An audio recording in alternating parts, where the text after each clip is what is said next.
Okay.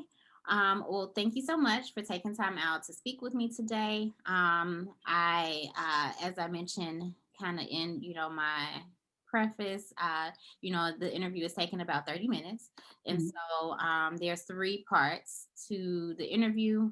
We'll start, or three segments, if you will. We'll start with some more logistical frameworking. Then we'll get into a bit about organizational assimilation, and then job satisfaction. So we'll start, and I'll start with the first question, which is, what corporate function do you work in, and essentially, what type of work do you do? Yeah, so I am an HR director and I support our operations team. So, my company, we're in the adult beverage alcohol industry. And so, I work on the wine and spirits side of our business, supporting that sales force primarily in operations. So, I direct the team of HR members that are local to our wineries, our facilities, and our production plants. Okay, got it. Let's see. Okay, and then initially, if you could think back, what are some things that attracted you to your current employer? I came from a very rigid company, so it was the industry because it's a fun industry, obviously, adult beverage wine and spirits.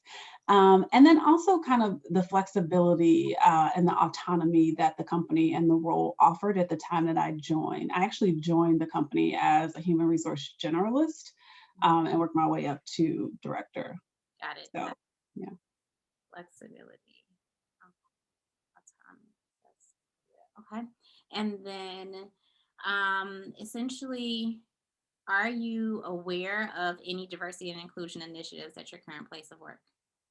Yeah, so actually, today is the celebration of Juneteenth, right? Juneteenth is actually tomorrow, but we have business resource groups that we have created at my company within the last couple of years. So I've been with the company about 5 years, and since I've been there, we have had huge initiatives around diversity and inclusion. I happen to be one of the founders for starting the Black Business Resource Group at my company called Ascend. And actually, today we just had an event around Juneteenth. So I have my shirt on here to celebrate Juneteenth. So we have created as a company a strategy around how we're going to create more diversity and inclusion as a company. So we have just recently built an entire team that is dedicated and focused to DE&I work, which we probably should have had in place before now, but we're definitely making some progress in that space.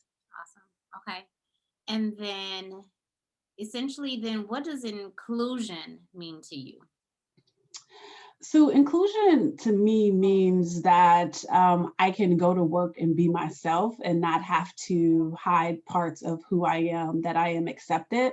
So I can go to work and not worry about what people think about my braids or if I'm going to be, prejudged based off of my name. My name is Carmisha, it's an ethnic name, and that people are going to respect my accomplishment and not see me kind of as a checkbox, right? Like they're going to acknowledge my differences and know that I have a different perspective and a value to add, as opposed to a checkbox. So that's inclusion, like being included.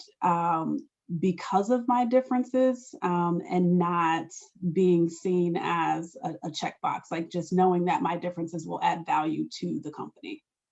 Awesome. Okay.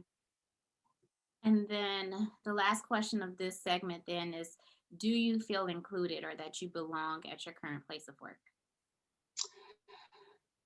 I do feel included. I do feel that I belong, but I don't think that the greater Black community at the company feels the same way. I think that the reason that I feel included is because of some of the work that I've done and the relationships I've built throughout the organization.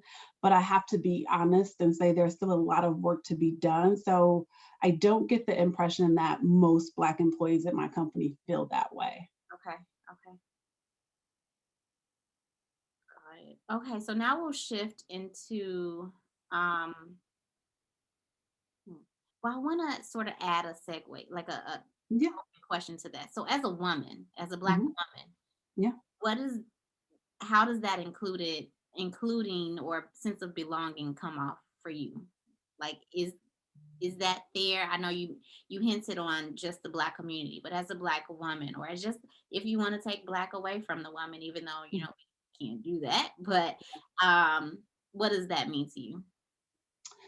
So I think that as Black women, we're also up against additional stereotypes, right? So, any type of assertiveness or aggression can be miscategorized or miscategorized, I think. And so I think that as a Black woman, I still straddle the fence on if I can be authentically me personality wise, right? Because if I acknowledge certain things or if I express myself in a certain way, it will be considered this attitude, right? Attitude of a Black woman. Whereas if men, exude the same type of excitement or passion, it's seen as being passionate, right? Whereas women, it could be misconstrued as having an attitude. So I think that sometimes as a Black woman, there's still some tiptoeing done in the workplace to ensure that the my representative, and I hate to say my representative at work because I should be authentically me, and most times I am, there are still moments where I have to be careful around how I express my perspective or my opinion. So I do think that being a woman in the workplace in general adds a different complexity. Certainly. Okay. And so shifting gears to organizational assimilation. Let me know. Do you know what that is? If not, I can certainly provide context. And Yeah, give me a little bit of a definition of what you mean by got it. So assimilation. essentially, organizational assimilation is the introduction of the company, their culture, expectations, norms, values to the new hire. Thus, then sort of warranting a relationship and also allowing for that new hire to, set their norms or, establish, their expectations with the company, uh, what they're used to, where they come from type of thing. And so it's essentially that introduction to the company that should be seen as a relationship, if you will. Um, Mhm. so in sort of receiving that information, what does that kind of mean for you at your current employer? And then the follow-up question to that, and if we, want to merge the two, is essentially what did your first 90 days look like or consist of? But also understanding that there are complexities to being assimilated, right? So just however you want to take that. Okay, so we're talking about the cultural assimilation for Black people in specific, or just in general? Just in general, what were your experiences? Black people, Black women, in general, wherever you want to pull from. Okay, so I would say from an onboarding standpoint, when I started my company, like most Black people, I was the one and only in our HR team. Not only in my Chicago location, because we're a global company, but not only in my office, but we shortly after I started had an HR offsite where we had everyone from HR come from around the company to meet, and I was the only Black female in that group. And we're talking of over 100 HR professionals for a global company that has over 9,000 employees. So that was a little bit of a shock to me. And so my comfort level at that point in assimilating into the company wasn't, it wasn't a negative one, but I didn't have that sense of belonging. I didn't feel like there was someone that I could relate to from that perspective, from a diverse perspective. I mean, we had, Hispanic people and things like that, but even then, it was still a small pool. So when I think about my onboarding, it was the company's culture and the company's vision and the company's mission, but there was no DE&I component at that time. That's changed, but 5 years ago when I started, there wasn't one. So it was all about the company's culture and adapting to it, as opposed of being able to integrate kind of my culture and where I came from with the two. And so that's a lot of the work that we're currently doing as a Black Business Resource Group, is to make sure that Black employees that join the organization do feel that sense of belonging, and they have a place or a resource to go to talk about shared experiences, because I didn't have that. Got it. Got it. Okay. Awesome. And so then you talk a bit about the company's culture and adapting to it.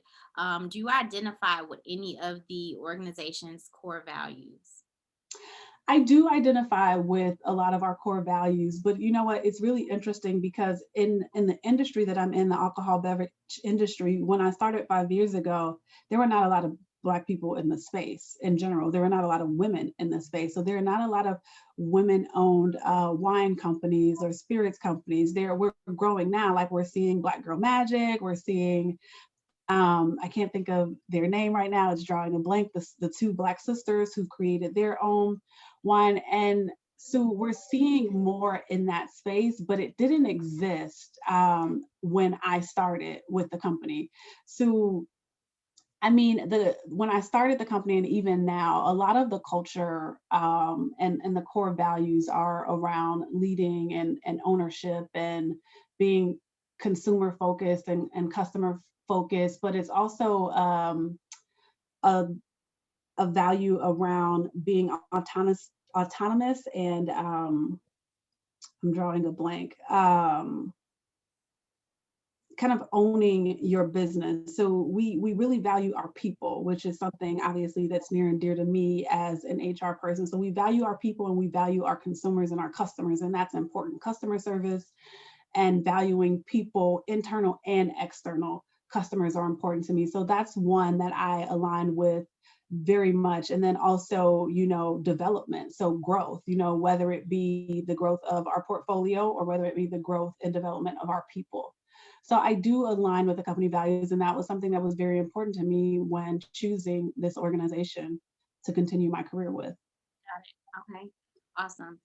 And I'm sure may seem a little interesting for you, but do you feel that you were assimilated similar to your peers? Hmm. Um,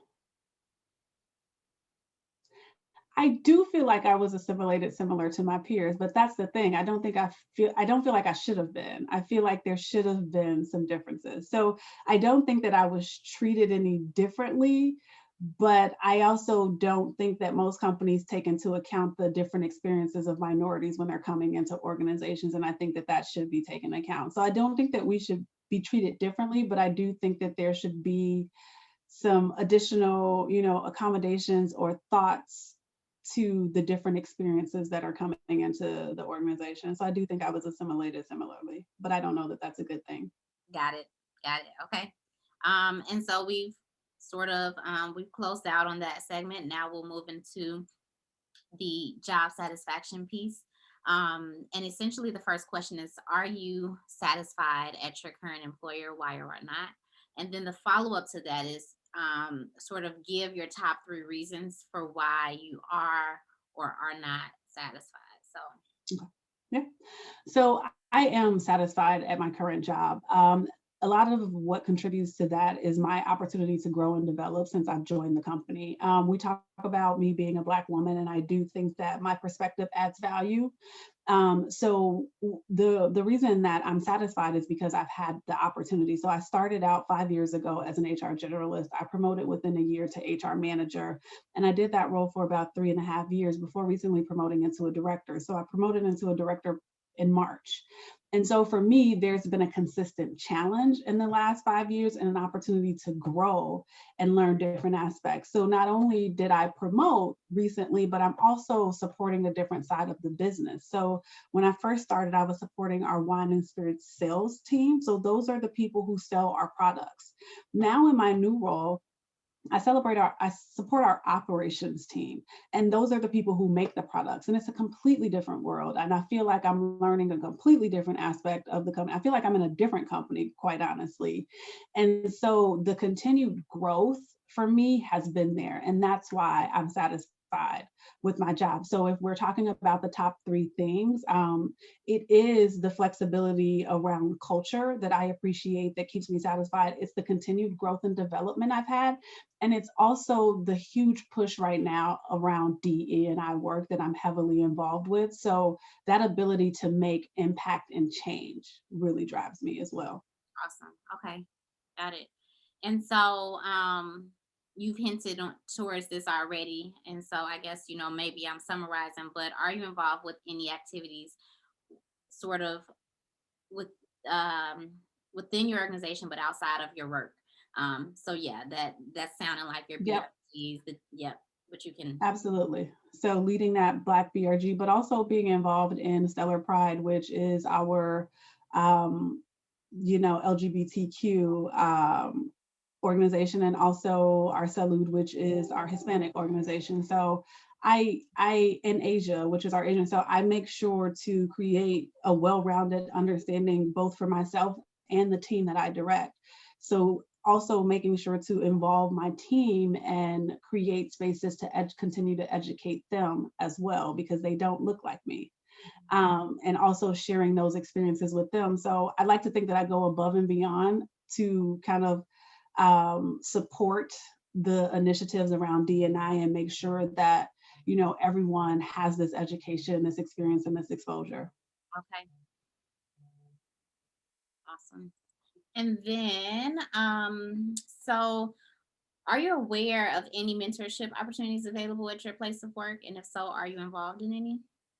So not formally. I have informally reached out to a couple of leaders at my company as mentors, and they have graciously taken that on. And one of them is at the highest level, an SVP of our organization, and also a Black man. And we did informally try to create a mentorship program when I supported our sales team. So we essentially did a pilot program to pair people with mentors, with the goal being choosing someone that is different from you and has different experiences for you. So we tried to pair males and females. And a lot of times you would see like a female wanting a female or a Black person wanting another Black person, but we wanted to create that diversity because we wanted there to be shared experience across the board. So we did pilot that, and it was somewhat successful, but it's also challenging because you want to make sure that the people have buy-in, right? And if you really want to be paired with a Black woman and you get paired with a white man, you may feel a little bit differently around that. So that being said, to answer your question in short, we don't have any formalized mentorship opportunities currently at my company, but there's a lot of informal mentorship going on. Got it. Okay. And so our last question is sort of three parts, but essentially, what are your goals professionally or personally, and or personally? So professionally, my goal is to keep learning and growing as much as I can. I'm also a licensed clinical therapist, and so I do both works. And at some point, personally, my goal is to be able to um, connect the two and educate people around the impact of mental health and work, right? So work stressors, and how work stress can contribute to someone's mental health, but also when we talk about diversity, the different challenges that people bring to work from a mental health standpoint that we don't really consider. We think about diversity, it's a lot of race and sex and sexual orientation, but there's not necessarily a lot in corporate America that accounts for some of the mental health challenges that people deal with and work through every day. So long term, my goal is to find a tie between the two and provide that education to employers. Got it. Um, Sorry, just taking a few notes. No, you're totally fine. And so, the second part to that question is, do you feel supported by your organization as it relates to this goal? I know you mentioned to keep growing and learning, and then also that mental health piece? Do you feel supported by your organization? I do, and a lot of, my leaders are aware of me practicing as a clinical therapist. And I shouldn't say practicing because I recently stopped practicing when I took this promotion just to get adjusted in this, and I relocated to California, so I need to get licensed here. But up until 2 months ago, I was actively practicing, and I was supported by my leaders in my organization. And they actually, from time to time, tap into me for that experience when we're dealing with certain employee issues. So I do a lot of advisement to them when needed as necessary. So I definitely do feel supported in both spaces. Got it. Awesome. And then, do you feel that you're making progress towards your goals? I do. I do feel like I'm making progress towards my goals. I worry how long I will feel that way, but as of today, um, a few months into this new role, I feel like I'm still making progress. Got it. Okay. Well, I think for me, that about does it, unless you have anything more that you want to add as to, ways in which your company is essentially, working to retain women in the workplace. You touched on a number of things just, per your experience, but if there's anything that you just wanted to mention, just as it relates to, the retention of women in the workplace. Otherwise, we're sort of done here.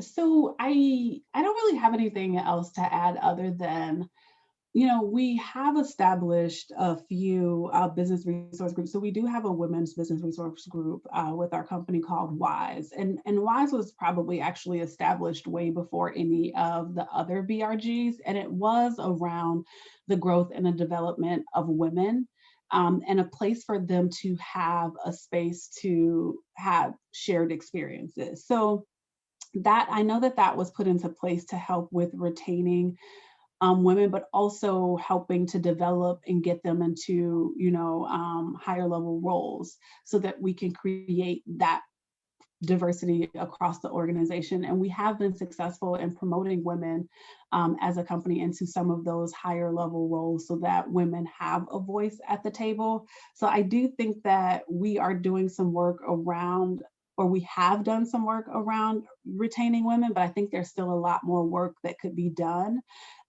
We also have a BRG called our Parents Network, which I think is beneficial to both men and women. But when we think about women and their roles as a parent today, I think having that type of group and those resources help. And then we also, from a policy standpoint, have expanded our parental leave for both men and women. So giving women more time at home with newborns, and then also giving fathers time off to spend with their newborn. So I think that we're doing a lot of great work from an organizational standpoint to retain our employees in general.